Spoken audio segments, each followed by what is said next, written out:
Are you doing something on your farm or homestead that might be a money drain or isn't worth the work and time you're putting into it? Today we're going to be talking about stepping back and evaluating your current livestock and projects and how to decide if you should continue with something or sell and move on. Before we get started on today's topic, I want to read a review from Diana titled Clear, Concise, and Informative. Diana writes, I so enjoyed Millie's podcast. As a lover of goats, I've always wondered what it was like to truly have them for yourself. Her latest episode, Ready for Goats, was so clear in how to get started with my first goats.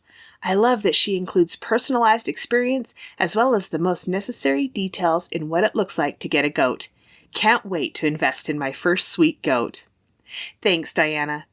If you'd like to leave a review on Apple Podcasts, scroll down to Ratings and Reviews, click on the purple words, Write a Review, then give me stars and tell me what you think.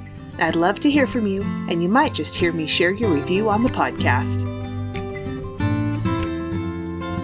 Hey friends, welcome to the Get Goatwise podcast. I'm Millie Bradshaw, animal scientist, cattle girl turned goat rancher, co-owner of Dry Creek Livestock, and simple living enthusiast. Here we'll talk about raising goats, chickens, and other homestead livestock, how to create sustainable animal management systems that actually work, and a bit of off-grid life with kids and livestock.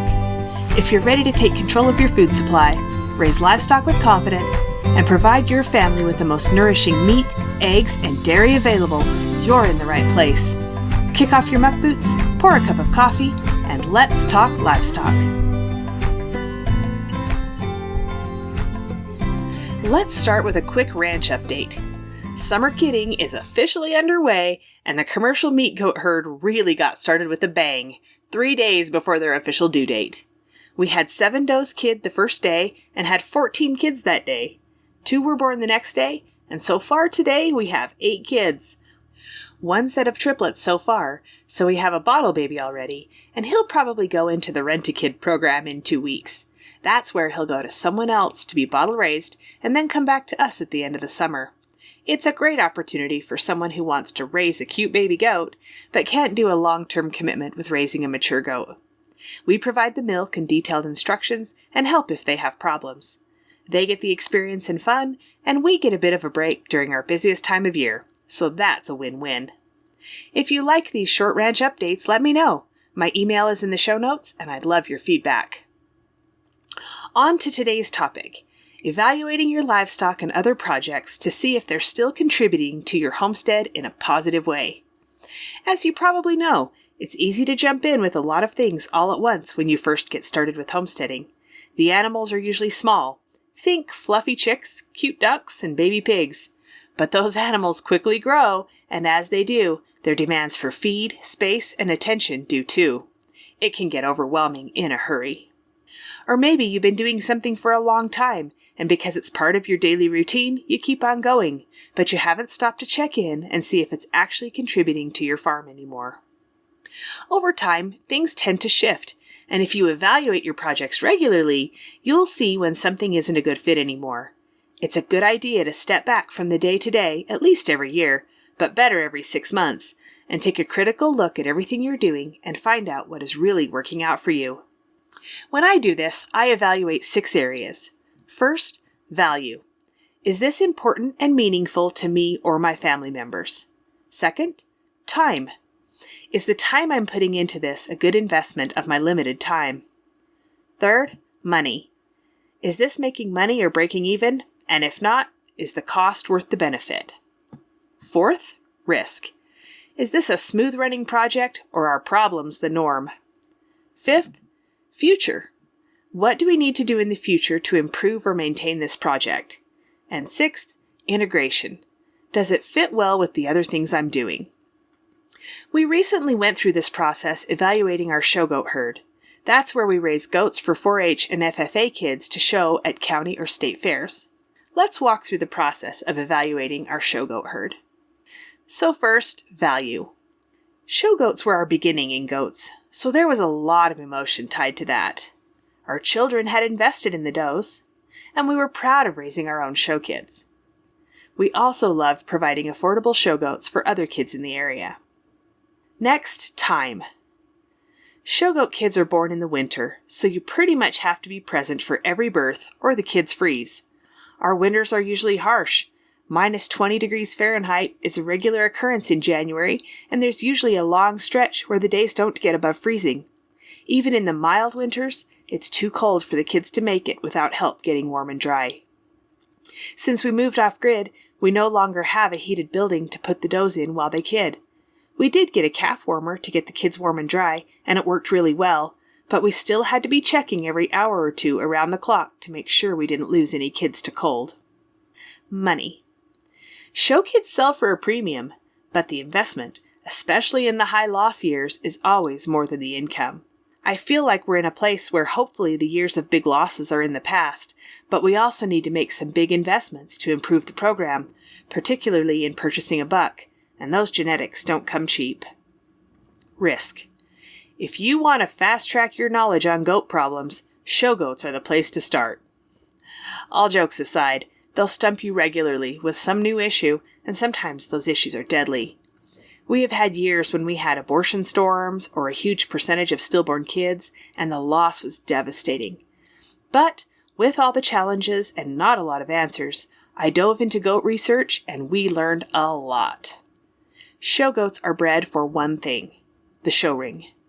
Phenotypical traits trump almost all others when it comes to selection, so you often have does that don't breed up, don't mother their kids, lots of dystocia.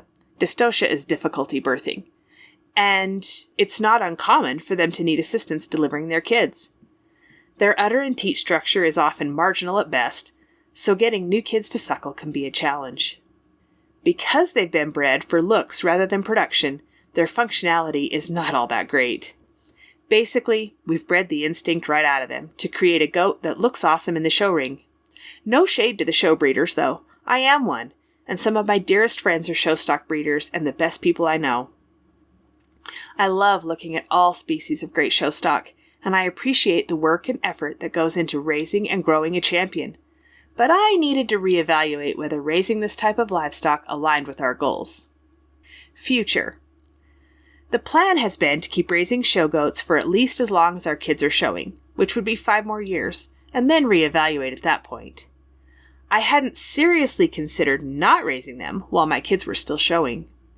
But as I mentioned earlier, we needed to invest some money to improve the program, and the more we considered that, the less sense it made.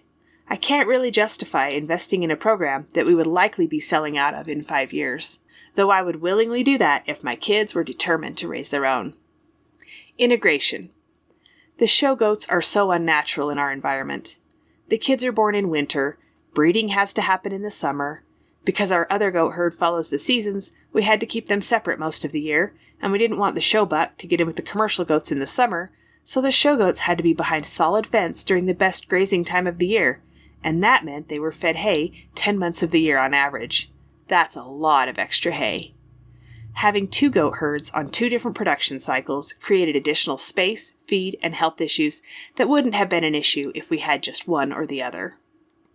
Ultimately, as I looked at the future of our ranch and the direction we wanted to go, it became clear that we had to choose between the show goats and the commercial goats, because the 2 herds were not working together in the way I had hoped. I was raised in commercial livestock production, so I have a passion for quality, productive livestock, matched to the environment, and raised with their production cycle working in time with available resources. What I mean is that we want the peak nutritional demands of livestock to happen at the same time as peak nutrition and availability in growing forage. That highest demand is lactation, so we definitely want our lactating does on green grass. That's not an option in January where I live. I love seeing does that have their babies on their own and then aggressively protect and nurture them, getting them cleaned off and suckling so they get that vital colostrum quickly. I've learned that raising animals as close to nature as possible is the best way for us. We've eliminated supplemental grain in our commercial goats, but continue to pour grain and pellets to the show herd because they can't be productive on forage alone. I've learned that less intervention is more productive. The more you intervene, the more you create the need for intervention. Less is more. I want to let them do what nature intended for them to do, and only help if I have to. So, I have felt conflicted, but kept pushing that aside for the love of the show goats. What did we decide to do? We made the hard decision to sell the show goats. It was a combination of all of the evaluation factors, plus the growing feeling of not being aligned with the goals we have for our ranch. It seemed like every conversation I had about the productivity and great features of goats was followed with the statement, "But that doesn't really apply to the show goats. They're a whole different thing." And I didn't like that. It's hard to maintain any credibility in speaking to what I truly believe is the best way to raise livestock when I'm doing something else. I mentioned it earlier, but I want to be very clear about this. I think raising show livestock is great, and the people I know who do it are amazing. It's just not a good fit for us in this season of our lives. The show goats left on April 30th, the day after I launched this podcast. I was sad to see them go. In a way, it was me getting my own livestock in alignment with what I know to be the best way to raise productive livestock, and that needed to happen. So, once a year, take a look at each of your livestock projects and evaluate these 6 things: value, time, money, risk, future, and integration. Don't be afraid to take a hard look and find out that something isn't working. It doesn't always mean that you have to sell or quit. You may just need to make some adjustments in genetics, feed, or production cycle timing. Regardless, the future of your farm will be better because you've taken the time to really look at what you're doing and get things in line with your bigger goals. Hey there! Thanks for listening today. I'm so glad you're here. If this episode helped you or encouraged you in some way, share the link with your homesteading friends. And if you really want to help me out, click on over to Apple Podcasts and leave a rating and a review. You can connect with me on Instagram or email, linked in the show notes. And meet me back here soon for more Get Goat Wise.